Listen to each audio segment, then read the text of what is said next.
today's video, I'll be analysing the plots of 7 films from the crime genre that have all inspired my upcoming film trailer.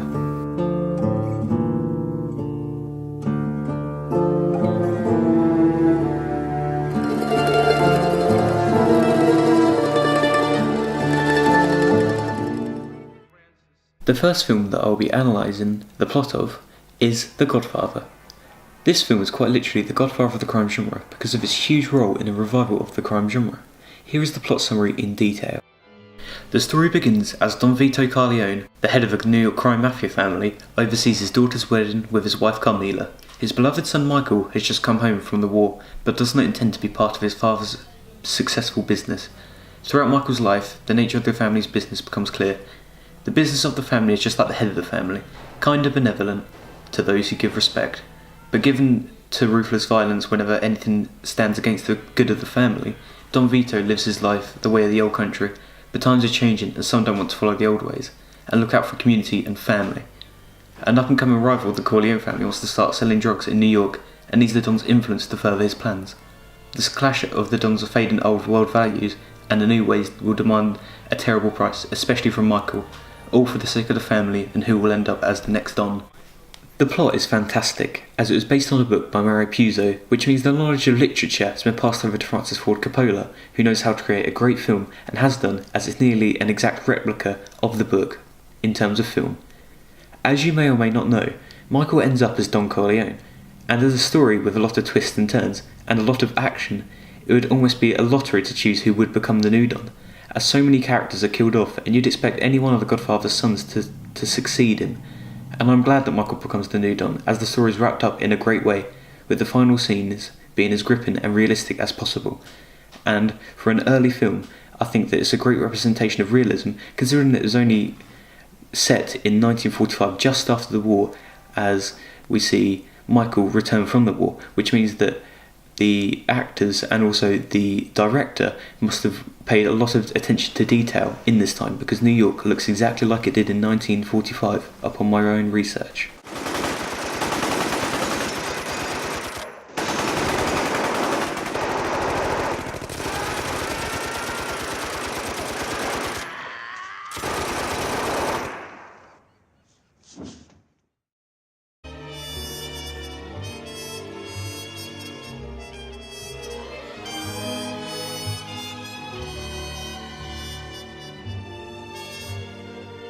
Taxi Driver is the second film that I'll be analysing. This film was directed by my favourite director, Martin Scorsese, who has used a lot of early conventions and combined them with brand new conventions that he has set out and used himself, as we see a lone man this time. Vietnam veteran Travis Bickle is 26, a loner in the mean streets of New York City, slipping slowly into isolation and violent misanthropy. In solving his insomnia by driving a taxi on the night shift, he grows increasingly disgusted by the lowlifes that hang around at night. Someday a real rain will come and wash the scum off of all the streets, is what he explains. His touching attempts to woo Betsy, a senator's campaign worker, turn sour when he takes her to a porn movie on their first date. He even fails in his attempt to persuade a child prostitute, Iris, to desert her pimp and return to her parents and school. Driven to the edge by powerlessness, he buys 4 handguns and sets out to assassinate the senator, heading for the infamy of a lone crazed gunman.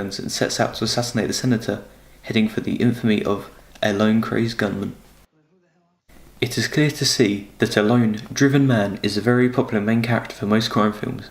We have seen it with Taxi Driver, as the plot is so well written and reflects someone who has endured a tough life, and it is clear to say that it has influenced modern films like Nightcrawler, as there are similarities between Louis Bloom and Travis Bickle.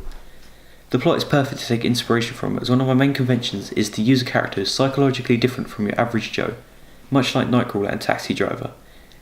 This isn't quite the film noir style, and it's good to say that directors like Scorsese were pushing the limits and raising the bar, as a film that was released only 4 years after The Godfather has had such a change in style, and it's clear that the crime genre has got even more creative after this turning point in crime's history.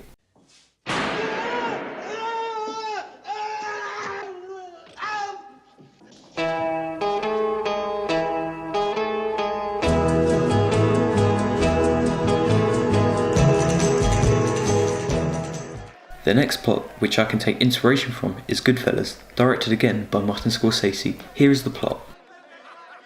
The film views the mob lives of three pivotal figures in the 1960s and 70s New York. Henry Hill is a local boy turned gangster in a neighbourhood full of the roughest and toughest. Tommy DeVito is a purebred gangster who turns out to be Henry's best friend. Jimmy Conway puts the two of them together and runs some of the biggest hijacks and burglaries the town has ever seen. After an extended jail sentence, Henry must sneak around the back of a local mob boss, Paul Cicero, to live the life of luxury he has always dreamed of. In the end, the friends end up in a hell of a jam, and must do anything they can do to save each other, and stay alive more importantly. It is clear to see that a lone, driven man is a very popular main character for most crime films. We have seen it with Taxi Driver, as the plot is so well written and reflects someone who has endured a tough life, and it is clear to say that it has influenced modern films like Nightcrawler, as there are similarities between Lewis Bloom and Travis Bickle. The plot is perfect to take inspiration from, as one of my main conventions is to use a character who is psychologically different from your average Joe, much like Nightcrawler and Taxi Driver. This isn't quite the film noir style, and it's good to say that directors like Scorsese were pushing the limits and raising the bar, as a film that was released only 4 years after The Godfather has had such a change in style, and it's clear that the crime genre has got even more creative after this turning point in crime's history. What do you want to tell me now, tough guy? I said, Bing, what are you doing here? I thought I'd tell you to go fuck your mother. I thought he was gonna shit.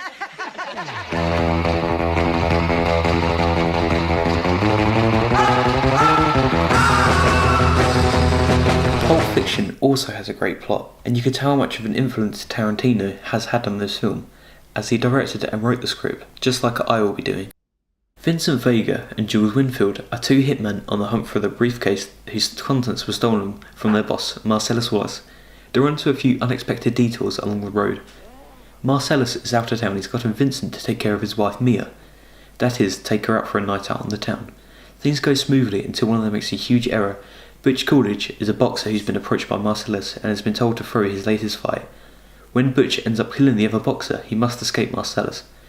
Pumpkin and Honey Bunny, not their real names, are two lovebirds / thieves who have decided to rob the restaurant they're currently eating at, but the restaurant doesn't turn out to be as easy as the other places that they've robbed. What I like about Pulp Fiction is that it's out of the ordinary. It stretched the imagination of crime lovers and really changed what people expect to see in a crime film. The use of a briefcase can inspire my film to use a prop that can be important throughout my film trailer. Using a wide range of characters can also help my film trailer, as I like to showcase my film as an open, limitless film, where it's not between 2 or 3 characters. It's set in a realistic world where anything can happen, and events that take place can change the viewer's mind of the film and take it from a film that's a good film to a must-see film, which I think is important. And also I want to create a film that viewers will not be expecting to see, because most crime lovers now are expecting to see money, fast cars, everything like that. And like Pulp Fiction, they didn't really have any of that. They just had a very sort of sci-fi but not sci-fi, because they've really changed what people expect and made it surreal, whereas modern crime films seem to be just basic, which is why I think Pulp Fiction has inspired me, because I can change it, because I can include other aspects like the devil and other sorts of religion, just like Pulp Fiction has done. And I will strike down upon thee with great vengeance and furious anger those who attempt to poison and destroy my brothers. And you will know my name is the Lord when I lay my vengeance upon thee.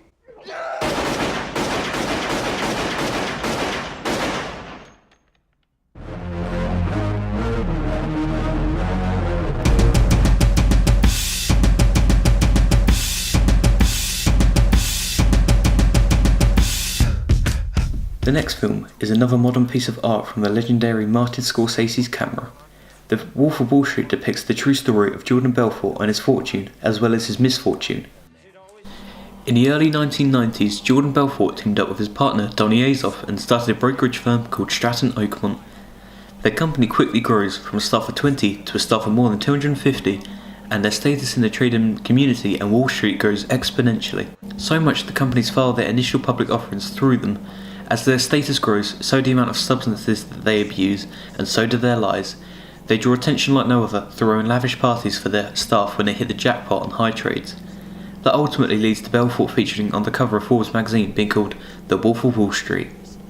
With the FBI onto Belfort's trading schemes, he devises new ways to cover his tracks and watch his fortune grow. Belfort ultimately comes up with a scheme to stash their cash in a European bank, but with the FBI watching him like a hawk, how will Belfort and Azov be able to maintain their elaborate wealth and luxurious lifestyles? The Wolf of Wall Street has definitely inspired me, as it's not full of violence, but business involving scamming, conning, and just about anything to make Jordan money to spend on expensive yachts, cars, and quaaludes. The film was a very large 3 hours long, taking a young Jordan Belfort, who is a trainee stockbroker, to a huge success and then dumping him on a yacht that is capsizing, much to Jordan's amusement. It really tells the story as how it is, and as a viewer it's crazy to think that these events on screen actually happened. The plot has inspired me to take a different approach to my story, tell the story how it is, and add some humour unintentionally, just like Scorsese has. The film tells the story like no other film, and it has inspired me the most, as I want to have as much realism about my storyline as possible. Because even if my film isn't based off a true story, I can still use the element of surprise and bewilderment to my advantage to really entice the viewer into watching my film, which can be a realistic point of view of this era or the last era.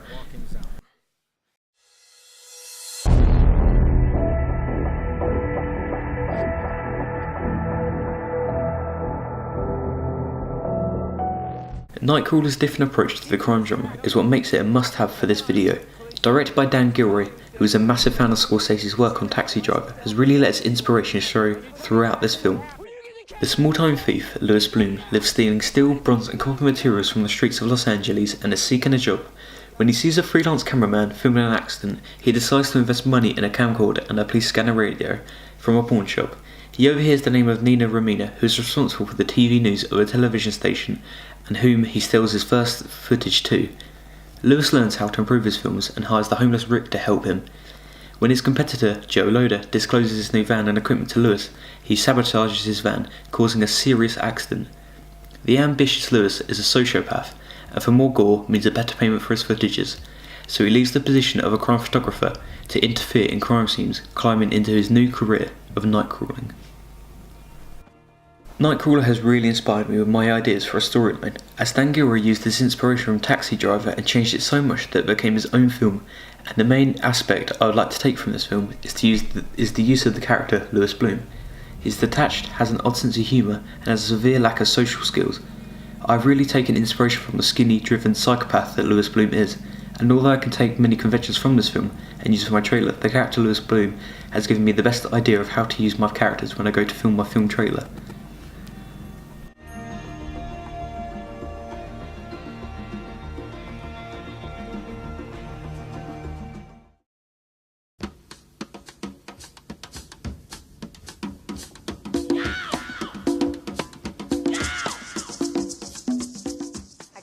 Focus is a very modern, glamorised crime film with all sorts of expensive props such as cars, watches and money. This film shows a love story right in the heart of the crime-filled action that takes place in Buenos Aires and New York, and also other several locations across the world. Nicky Spurgeon is an extremely accomplished conman who takes on an amateur con artist, Jess, under his wing. Nicky and Jess become romantically involved, and with Nicky's profession of being a liar and a cheater for a living, he realises that deception and love are things that don't go together. They split up, only to see each other 3 years later, and things get messy. They end up rediscovering their old feelings and confess each other how they feel at the worst possible time to do so. The first idea that I've taken for Focus is the possibility of using a female companion for my crime trailer. As my crime film will be modern, I will use aspects of modern crime film props, like money, cars, alcohol, to really draw my viewers' focus for the film. And the possibility of using a female companion as well as modernised conventions can really help me to make my film trailer and take it to the newest generation of crime film lovers, yet still appeal to the Godfather loving audience due to the old conventions that I've picked up on. Focus has really changed how I want my film to look to the audience, as the emphasis on props is huge for a film like Focus, and this could be one of the critical factors to its huge success. And also, it could be very successful for my film trailer, as people will want to see a lot of props rather than just dialogue, music and characters. I think they're taking it to the next level with diverse camera shots, like in Focus, Goodfellas and other films like that. I think that using props from inspiration from Focus can really help me, as I would like to include as many props as possible, such as jackets, suits, everything, watches, you name it. And I think this can be very good for my film, as it's been a success in Focus, and it could be a success in my film.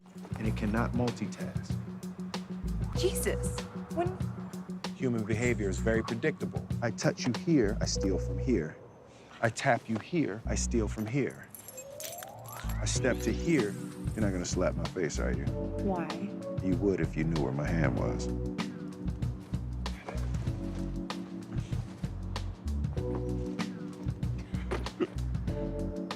Okay, I get it. I get it. You get their focus. You take whatever you want. In my next video, I'll be showing a mind map of ideas that I've picked up from all of these film plots and what have inspired me the most. They have all contributed to my final idea, and I look forward to sharing my final ideas in the next video. Thank you for watching.